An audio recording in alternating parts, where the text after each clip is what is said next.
So here we are. I'm here with Holly from the foundation. Welcome, Holly.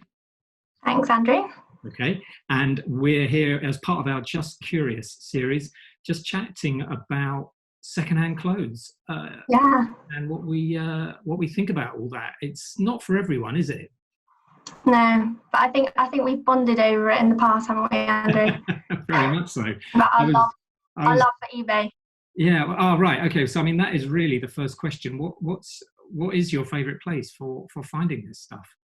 I Yeah. do love eBay. Yeah. But I think charity shopping since my early teens, my mum would take me to lots of charity shops. But eBay second. I feel like you need to know what you're looking for. So you need to have something in mind and then you can type it in or know a specific brand that you're looking for. But I also use Depop, but that's more just for browsing if you don't really know what you want, but you want to have a quick look. Yeah. So firstly, charity shops. I mean, that's interesting because I never really had any interest in charity shops. It was a bit too smelly. But you got in early and kind of know your way around them, I guess. There is that specific charity shop smell, isn't there? Yes. You also kind of have to be in the mood. So it takes a lot of rifling through stuff. So you kind of have to be quite high energy to be bothered to go to a charity shop and look through loads of stuff. Yeah. But what I normally do is go like, right, I'm going charity shop shopping and go to a few one day. There's this road that I go to and I go to about 5 or 6 and then you're kind of in the zone and you're prepared to look through loads of stuff. I found Depop a bit like the Wild West, actually. I kind of had a go with that a few weeks ago. And it makes eBay look like Amazon. It's so rock and roll. But like you, I think eBay is amazing. I mean, I have found so much stuff. And as you say, when you know what you're searching for, it becomes, you can do it with confidence, I think, in a way that I kind of never imagined. I sort of got over that quite early on, the thought of what is going to happen and will it ever arrive and all this kind of stuff. Yeah. And actually I've found it to be a really fun, it was kind of a hobby really. It's just great fun, sort of trawling for stuff. Yeah, it's really fun. So you said about your early teens. So I'm guessing that you can find great places. 10 years ago, something like that, 8 or 9 years ago? When you first started shopping for secondhand? Yeah, 10 years ago. Yeah, it's amazing. Same as me, I think. I was trying to work it out. Yeah.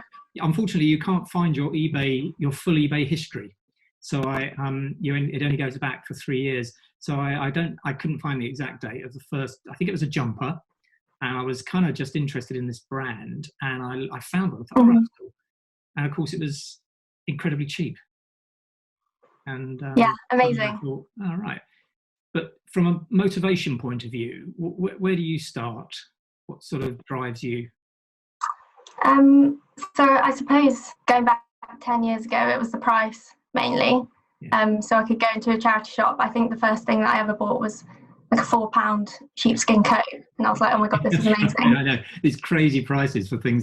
Crazy prices. I know that would cost whatever. Yeah. But now I feel like it's definitely leaning towards the kind of environmental and ethical side. So I'm trying to avoid the world of fast fashion as much as possible, even though that's quite hard to do. I just think it's quite toxic in the way that it makes people want, buy, and they end up accumulating loads of stuff and then wasting loads of stuff as well. Obviously, it's really bad for the environment. So I think it's about 10% of the world's CO2 that's produced every year. It's produced by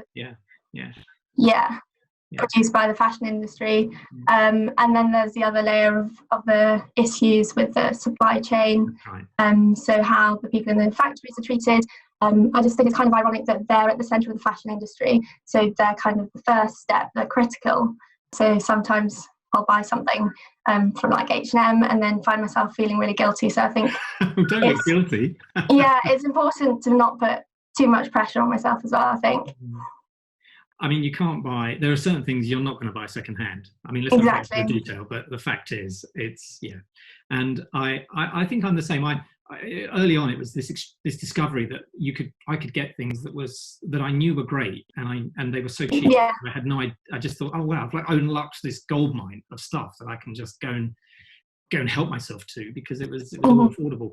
But it was actually, I think I kind of clocked that this was good from a broader perspective before we were talking about fast fashion as the kind of as the bad boy, as it were.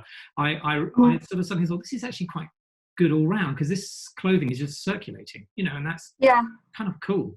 And of course now the whole discussion is so much more heated. It feels like we're all kind of preening ourselves for being so self-righteous, so good, and better about that. But it is interesting that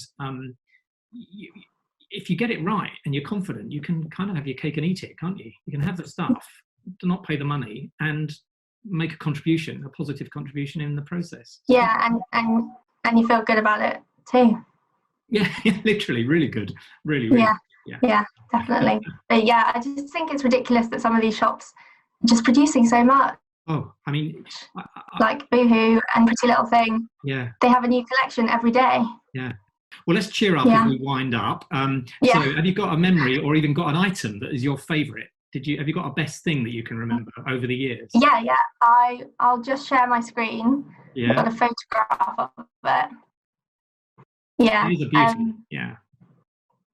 And I got this one. I got last year from eBay. Yeah. And it was £1.99. Yes. I was so chuffed. And is it a brand, or is there anything else to say about it, or is it just something you like? I don't know what the brand is. I think it says 100% wool. Don't know if that's true or not, but I'm sure it feels good quality. Yeah. And I always get loads of compliments on it, and I'm always like, it was a bargain. It was £1.99. Well, it can only be a bargain. Yeah, it's wonderful. Yeah. Well, I've got one here just to hold up. So, based on the famous Great Wave painting, the Japanese piece that we see on posters all over, this hoodie sort of thing. Oh, great! It's a mad one, isn't it? 10 quid, and because I follow this brand, Gant Rugger, I know how much it cost, and it was on shelf. I remember seeing it in the shop for 150 quid. Yeah. So very satisfying. I know. I mean, who would pay £150 for it? Is anybody's guess. But the actual fact that I didn't, and it's quite a cheeky number for the summer. So is that an eBay one as well? Yes, it was an eBay. Yeah. Nice. That's really been my most favourite place for this stuff. Yeah. Oh, great. That was so good. And thanks so much for taking the time. We will put this out on LinkedIn, and we'll share it in the next few days. And if you've got any thoughts, if you're watching and you've got any thoughts, please do comment, because this is clearly an issue that's not going away anytime soon. And it would be great to start a bit of a conversation on it. Thank you, Holly. And thank you. Thanks for having me. We'll see you again soon. Bye-bye.